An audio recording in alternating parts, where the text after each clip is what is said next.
Hello Internet, Kyle Sheely here from KyleMakesThings.com. Today I'm going to show you how to build this bicycle riding centaur costume so you too can be the centaur of attention at your next event.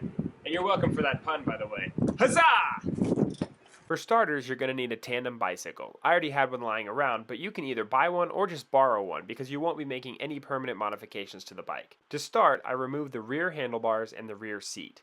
Where the rear seat had been, I placed a PVC pipe that went up to a T-adapter, which was then attached to two other pieces of PVC. These would serve as the pivot points for the horse's hips. Next, I roughed out the basic profile of the horse's body.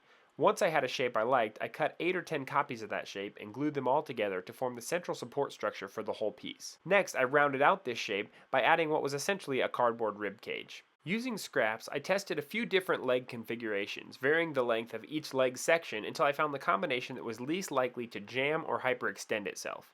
Once I found the right combo, I built up some chunkier 3D versions of each piece, then I mounted them all together, and they worked pretty good. Once I saw the first side was working, I just duplicated those pieces for the other side.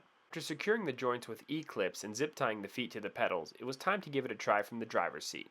Not bad. Now the mechanics were in place, I got to work on the aesthetic appearance of the horse body. I started by enclosing all the open areas with cardboard. Next, I used layers to build up the contour of the horse's thigh and also to hide the exposed PVC joint. I did the same thing for the hoof.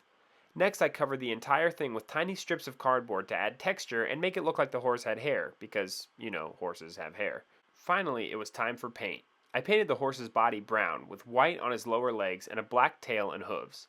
With the horse part done, it was time to work on my part of the costume.